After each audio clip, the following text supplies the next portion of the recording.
Hello friends, कैसे हैं आप सब? बढ़िया। चलिए अभी हम पढ़ने जा रहे हैं हमारा अगला टॉपिक, नया टॉपिक, बहुत ही इंपॉर्टेंट टॉपिक है एडरेंट पॉइंट, या जिसको हम कहते हैं अनुवर्ती बिंदु।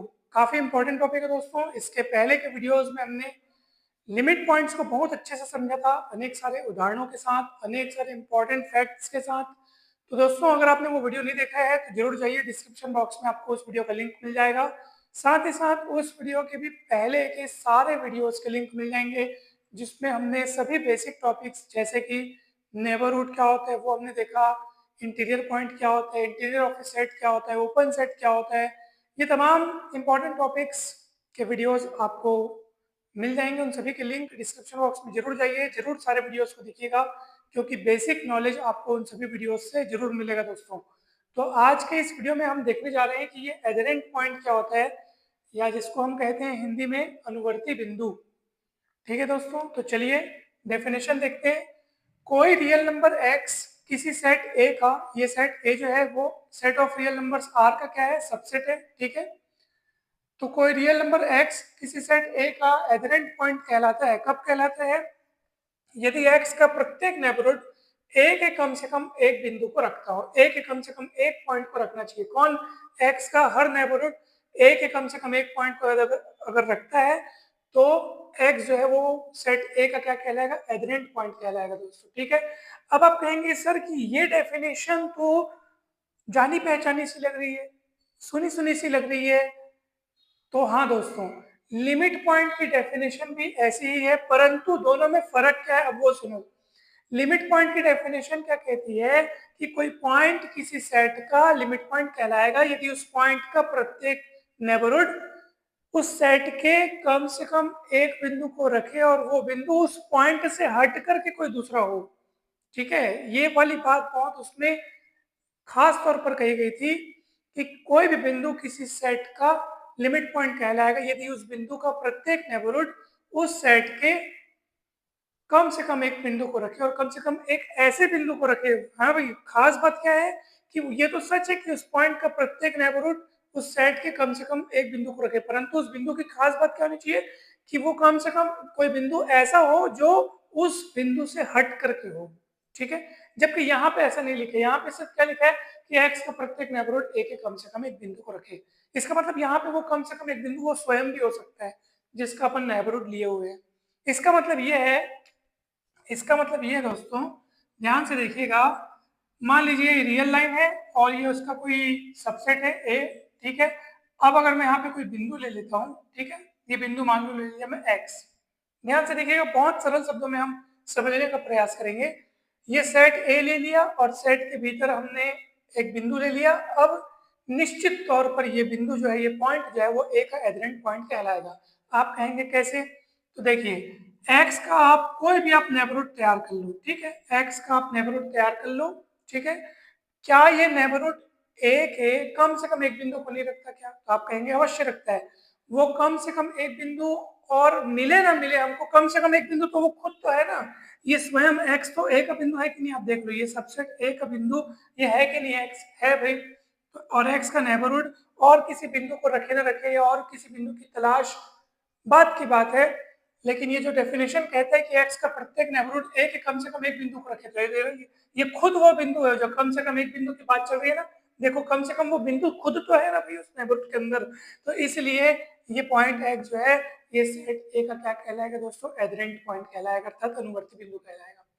तो इसका मतलब ये है दोस्तों, तो आप कहेंगे सर वैसे में तो ए का प्रत्येक बिंदु जो है वो ए का एडरेंट पॉइंट हो जाएगा, अनुवर्ती बिंदु हो जाएगा। तो हाँ, ये सच है, ए का हर बिंदु एक एडरेंट पॉइंट हो जाएगा, क्या दिक्कत है? तो दोस्तों, इसलिए याद रखिएगा कि ए का बिंदु मतलब सॉरी, ए का प्रत्येक बिंदु ए का एडरेंट पॉइंट होगा। ठीक है, परंतु ये तो चलो ठीक है कि एक हर पॉइंट एक एडरेंट पॉइंट है। अब चलिए दोस्तों, अब हम एक ऐसा पॉइंट लेते हैं जो सेट ए में शामिल ही ना हो, वो सेट ए के बाहर का पॉइंट हो। और चलिए अब उसके बारे में बात करते हैं। मान लीजिए हमने एक बिंदु ले लिया y, जो कि सेट ए के जस्ट बाहर का बिंदु है। ठीक है, अब आप y का कोई भी एक नेबरहुड तैयार कीजिए। तो दोस्तों, आप देखेंगे कि अगर आप y का प्रत्येक नेबरहुड अगर ए के कम से कम एक पॉइंट को रखता है, तो ऑब्वियस सी बात है ए के जिस भी पॉइंट को नेबरहुड रखेगा वो पॉइंट वाई तो नहीं होगा, क्योंकि वाई तो सेट के बाहर का पॉइंट है। परंतु अगर वाई का नेबरहुड जो है वो सेट के अगर कम से कम एक पॉइंट को रखता है, तो ऐसी स्थिति में वाई जो है वो सेट ए का लिमिट पॉइंट हो जाएगा according to definition of limit point. कि कोई पॉइंट किसी सेट का लिमिट पॉइंट कब कहलाता है, यदि उस पॉइंट का प्रत्येक नेबरहुड उस सेट के कम से कम एक बिंदु को रखे जो कि उससे हट के हो। तो y यहाँ पे सेट के बाहर का बिंदु है, इसलिए अगर y का प्रत्येक नेबरहुड सेट a के कम से कम एक बिंदु को रखेगा भी, तो वो y के अलावा ही कोई दूसरा होगा। तो ऐसी स्थिति में y जो है दोस्तों यहाँ पे सेट a का लिमिट पॉइंट कहलाएगा। और गौर से देखिए तो ये y जो है सेट a का एडहेरेंट पॉइंट भी है, क्योंकि ये एडहेरेंट पॉइंट की डेफिनेशन को भी यहाँ पे फुलफिल कर रहा है। क्योंकि एडहेरेंट पॉइंट की डेफिनेशन ये कहती है कि कोई पॉइंट किसी सेट का एडहेरेंट पॉइंट कब कहलाएगा, यदि उस पॉइंट का नेबरहुड सेट के कम से कम एक पॉइंट को रखे। तो वो तो रख ही रहा है। इसका मतलब दोस्तों यहाँ से क्या पता चल रहा है कि हर लिमिट पॉइंट एक एडहेरेंट पॉइंट होता है, किंतु ये जरूरी नहीं कि हर एडहेरेंट पॉइंट एक लिमिट पॉइंट हो। कैसे, चलिए इसको समझते हैं। अब मान लीजिए, चलिए मैं एक ऐसा समुच्चय लेता हूँ जिसके पॉइंट जो है वो डिस्क्रीट फॉर्म में, डिस्क्रीट फॉर्म में मतलब कंटिन्यूअस फॉर्म में नहीं है, यानी कुछ इस रूप में आप मान लो, ठीक है। एक पॉइंट ये हो गया, फिर दूसरा पॉइंट ये हो गया, ये ऐसा समुच्चय अपन ले रहे हैं। जैसे नेचुरल नंबर्स का सेट क्या होता है, 1 के बाद सीधा 2, 2 के बाद सीधा 3, बीच में और भी नंबर्स होते हैं, परंतु वो नेचुरल नंबर की गिनती नहीं, मतलब नेचुरल नंबर के सेट में शामिल नहीं है। नेचुरल नंबर मतलब काउंटिंग के लिए जो नंबर इस्तेमाल होते हैं, पॉजिटिव इंटीजर्स 1, 2, 3, 4, अब बीच में 1.5 भी आता है, 1.25 भी होता है, 2.5 भी होता है, तो वो सब नेचुरल नंबर्स नहीं होते हैं, ठीक है। तो मैं ऐसा ही कुछ सेट ले रहा हूँ जिसमें डिस्क्रीट फॉर्म में एलिमेंट्स हों, ठीक है। जैसे मैं ले लिया A1, A2, A3, इस रूप में मैं एक सेट ले रहा हूँ, ठीक है। मान लो 4 मेंबर्स हैं, ठीक। अब चलिए ये सेट ए में ऐसा ले लिया हूँ जिसमें 4 मेंबर्स हैं, A1, A2, A3, A4। चलो मैं A2 को लेता हूँ, एक पॉइंट के रूप में A2 यहाँ पे लिया हूँ, और मैं देखना चाहता हूँ कि A2 के पास क्या क्या खासियत है। तो दोस्तों पॉइंट A2 का अगर मैं एक स्वेच्छ नेबरहुड ले लूँ, ठीक है, जो कि A2 को यहाँ पे आप देख पा रहे हैं, A2 को केंद्रित मान करके मैं एक नेबरहुड ले लूँ। अब अगर मैं देखूँ कि ये नेबरहुड जो है वो ए के सेट ए के किन किन पॉइंट्स को रखते हैं, तो आप कहेंगे सर ये जो आप नेबरहुड बनाए हो ना, ये A2 के अलावा ए के और किसी पॉइंट को नहीं रख रहे। देखो A1 इस तरफ बाहर हो गया, बाकी लोग उस तरफ बाहर हो गए, तो सेट ए के किन किन पॉइंट्स को रखता है, तो सिर्फ A2 को रखता है। तो अगर आप एडहेरेंट पॉइंट की डेफिनेशन पढ़ोगे तो भैया उस पॉइंट का प्रत्येक नेबरहुड ए के कम से कम एक बिंदु को रखे, तो आप बोलोगे हाँ सर ए के कम से कम एक बिंदु को रख रहा है और वो बिंदु स्वयं A2 है। तो हाँ भाई रख तो रहा है, तो A2 जो है वो इस सेट का एडहेरेंट पॉइंट हो गया, क्योंकि A2 का नेबरहुड जो है वो ए के कम से कम एक बिंदु को रख रहा है, और कम से कम एक बिंदु वो खुद वही A2 है। तो ऐसी स्थिति में ये A2 जो है वो क्या कहलाएगा, सेट ए का क्या कहलाएगा, एडहेरेंट पॉइंट कहलाएगा। परंतु ये A2 जो है वो सेट ए का लिमिट पॉइंट नहीं है। क्यों?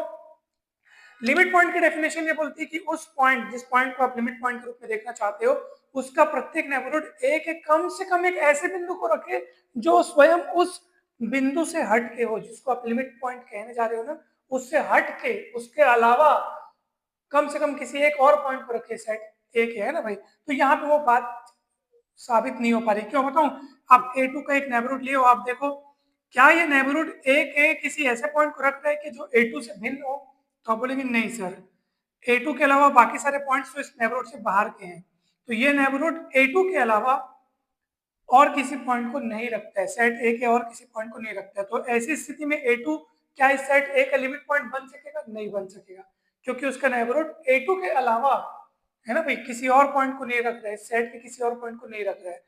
तो ये पॉइंट जो है वो लिमिट पॉइंट नहीं कहलाएगा, परंतु एडहेरेंट पॉइंट है, क्योंकि एडहेरेंट पॉइंट की डेफिनेशन में वो कोई अनिवार्यता है, वो कोई शर्त तो नहीं है कि भैया उसके छोड़ किसी दूसरे पॉइंट को रखना है, ऐसा कुछ शर्त नहीं है।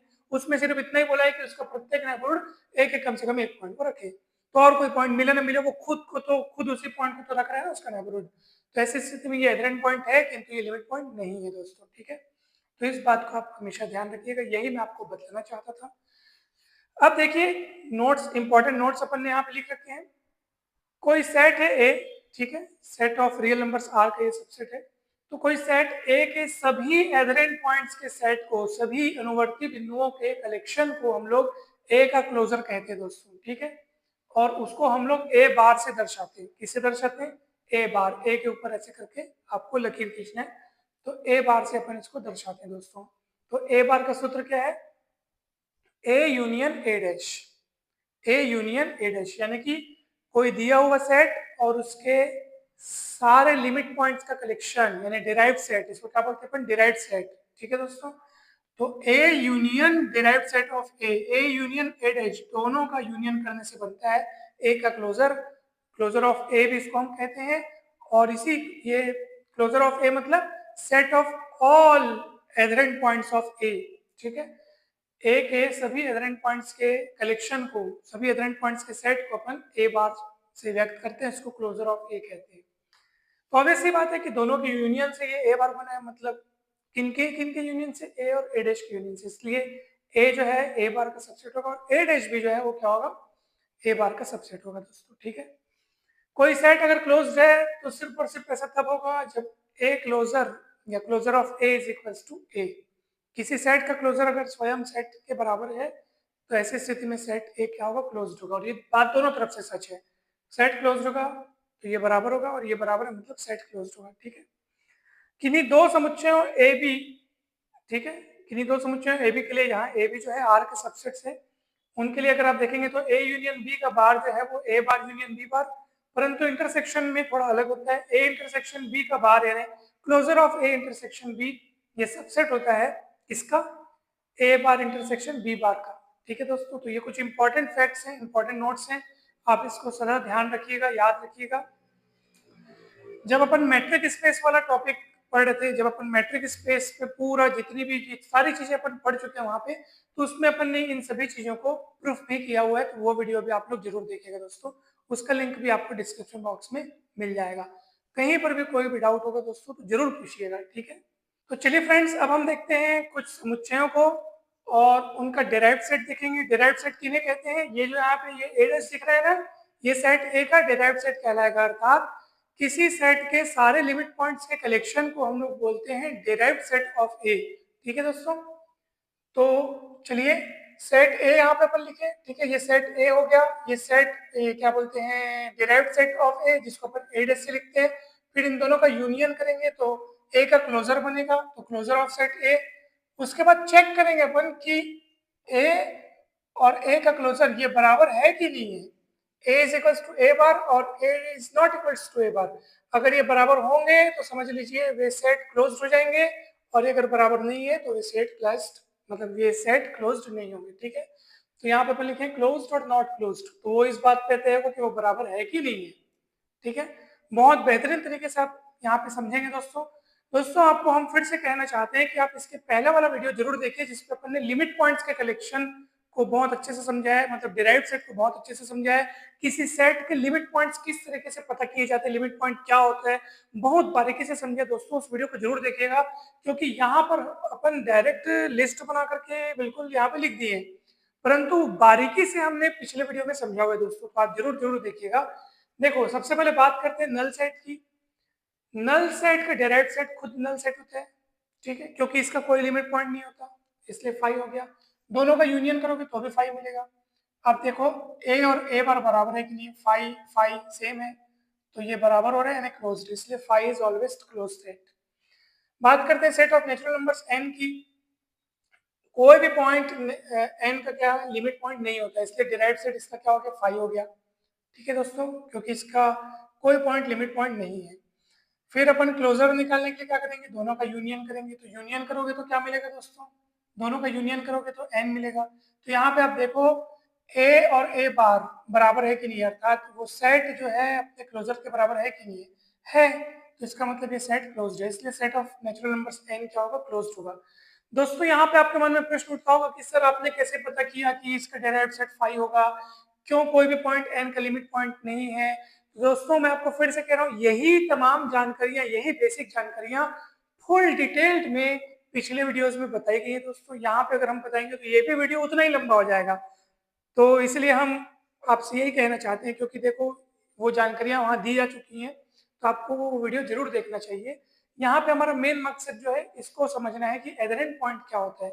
लिमिट पॉइंट को हमने यहाँ पे पिछले वीडियो में समझ चुका है दोस्तों, तो आप जरूर देखिएगा, और वो वीडियो आपको ढूंढने में ज़्यादा दिक्कत नहीं जाएगी। बस आपको इसी वीडियो के डिस्क्रिप्शन बॉक्स में जाना है, आपको लेक्चर क्रमांक के साथ सारे वीडियोस मिलेंगे। Limit point, neighbourhood, open set, interior point, interior of set, सारे वीडियोस आपको लेक्चर वाइज मिलेंगे। बिल्कुल क्रमांक दिए हुए हैं, आपको क्रम से देखते जाना है। क्रम से देखते जाएंगे, हर एक चीज पूरा पूरा समझ में आते जाएगा दोस्तों, तो जरूर देखिएगा। जेड की बात करें, सेट ऑफ इंटीजर नंबर्स की, इसका भी कोई लिमिट पॉइंट नहीं होता, तो इसका भी डायरेक्ट सेट होगा, 5 होगा। दोनों का यूनियन करेंगे तो क्या आ जाएगा दोस्तों, जेड आ जाएगा। ठीक है, तो यहाँ पे भी आपको जेड अपने क्लोजर के बराबर दिखाई दे रहा है, क्योंकि जेड का क्लोजर स्वयं जेड है, क्योंकि इसका डायरेक्ट सेट तो 5 था। तो दोनों को यूनियन करने से, यानी इन दोनों को यूनियन करने से वापस जेड मिल गया, यानी कि यहाँ पे ये वाली शर्त फिट हो रही है। ठीक है, तो इसका मतलब ये सेट क्लोज्ड है। बात करते हैं सेट ऑफ रेशनल नंबर्स की, अर्थात क्यू की, परिमेय संख्याओं के समुच्चय की। तो इसका डिराइव सेट आर होगा, क्योंकि हर रियल नंबर इसका क्या है, हर रियल नंबर इसका क्या है, लिमिट पॉइंट है दोस्तों। आप कोई भी रियल नंबर ले लोगे, उसका कोई भी नेबरहुड तैयार करोगे, वो अनंत संख्याओं में, यानी अनंत मात्रा में, अनंतता अनेक कह सकते हैं अपन, अनंतता अनेक क्या करेगा, रैशनल नंबर्स रखेगा। तो इसका मतलब क्या है दोस्तों, कि हर रियल नंबर लिमिट पॉइंट है क्यू का, इसलिए इसका डिराइव्ड सेट क्या हो जाएगा, पूरा का पूरा आर। दोनों को यूनियन करोगे तो वापस आपको आर मिलेगा, यानी कि ये आर कौन हो गया, ये हो गया आपका क्यू का क्लोजर। ठीक है, तो यहाँ पे क्यू का क्लोजर क्यू के बराबर नहीं दिख रहा है, इसलिए क्यू जो है क्लोज्ड नहीं है। वैसी set of irrational numbers, Q का कॉम्प्लीमेंट, इसका भी डिराइव्ड सेट आर आएगा। ठीक है, दोनों का यूनियन करोगे तो आर आएगा, जो कि क्यू कॉम्प्लीमेंट का क्लोजर है। ठीक है, तो क्लोजर जो है वो आर आ रहा है, जो कि सेट के बराबर नहीं आ रहा है, नहीं ये भी क्लोज्ड नहीं है। आर की बात करें तो आर क्लोज्ड है, क्योंकि इसका डिराइव्ड सेट आर स्वयं होगा, दोनों का यूनियन करोगे तो आर मिलेगा। आर इज इक्वल टू आपको आर क्लोजर मिल रहा है, तो ये क्लोज्ड है। ठीक है दोस्तों, इसको ध्यान रखिएगा। चलिए, यहाँ पे भी ये सब जब क्लोजर निकालेंगे तो इसको अपन ये एन बार जेड बार आप लिख सकते हो, उतना ही मिल रहा है, वही मिल रहा है, क्योंकि 5 के साथ यूनियन हुआ है, सीधी सी बात है। ठीक है ना भाई, तो यहाँ पे भी आप लिख सकते हो ये ऐसा। तो चलिए दोस्तों, अब अपन आगे बढ़ते हैं।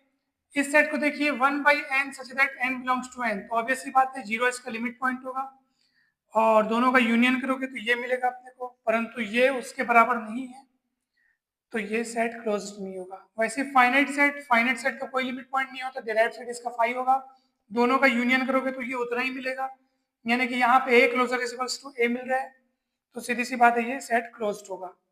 ओपन इंटरवल ए भी लोगे, परंतु इसका direct set closed interval A भी होगा, क्योंकि पॉइंट ए और बी जो इसमें शामिल नहीं है, परंतु वो इसके लिमिट पॉइंट्स हैं, इसलिए डायरेक्ट सेट में वो भी शामिल हो जाएंगे। ठीक है, बीच के सारे पॉइंट्स तो हल नहीं होंगे, परंतु बिंदु ए और बी भी जो है वो लिमिट पॉइंट्स में शामिल हो जाएंगे। फिर आप जब दोनों का यूनियन करोगे तो आपको क्लोज्ड इंटरवल ए भी मिलेगा, जो कि ओपन इंटरवल ए बी के बराबर नहीं है, यानी ये सेट क्लोज्ड नहीं होगा, क्योंकि इसमें ये वाली शर्त पूर्ण नहीं हो रही है। क्लोज इंटरवल ए बी लोगे तो उसका direct set close interval A B होगा, दोनों का यूनियन करोगे तो ये आएगा, जो कि इसके बराबर दिख रहा है, अर्थात ये वाला बराबर दिख रहा है इसमें, इसलिए ये क्या होगा, क्लोज्ड सेट होगा। ठीक है दोस्तों, तो इस तरीके से इन तमाम एग्जांपल्स को आपने देखा, तमाम चीजों को आपने समझा। अगर आपको लगता है कि सर आपने इसको फटाफट समझा दिया, डिटेल में नहीं बतलाया दोस्तों, तो मैं आपको फिर से कहना चाहता हूँ, आप ऐसा न सोचें। एक इन्हीं सारी चीजों को बहुत विस्तार से बाकायदा इंटरवल बना करके, कैसे नेबरहुड का पॉइंट रखता है नहीं रखता है, तमाम चीजों को समझाया गया है। अब देखो, वही चीज तो हर वीडियो में नहीं बताई जा सकती, क्योंकि इससे वीडियो देखो, वो वीडियो 44 मिनट का वीडियो है लिमिट पॉइंट वाला, तो अगर हम वही चीजें हर वीडियो में बताएंगे तो काफी बड़ा वीडियो बन जाएगा। इसलिए आप लिंक वाइज देखते जाइए। जैसे मान लीजिए आपने ये वीडियो डायरेक्ट इस चैनल पर आकर के, आपको डायरेक्ट ये वाला वीडियो आप पहली बार देख रहे हैं इस चैनल पे, तो आप जरूर पुराने वीडियोस भी देखिए, आपको बहुत अच्छे से सारे टॉपिक समझ में आ जाएंगे दोस्तों। कहीं पर भी आपको कोई भी डाउट नहीं जाएगा, अगर कुछ डाउट जाता है तो जरूर जरूर आप हमें बतलाइएगा दोस्तों। तो दोस्तों, आज के इस वीडियो में इतना ही। हम आशा करते हैं कि आपको बहुत अच्छे से समझ में आया होगा हर एक टॉपिक। वीडियो अच्छा लगा हो तो लाइक जरूर करें, चैनल को सब्सक्राइब कर वीडियो को शेयर जरूर करें दोस्तों। जल्द ही मिलते हैं हम नेक्स्ट टॉपिक में। आप सभी को बहुत बहुत धन्यवाद। Thank you so much.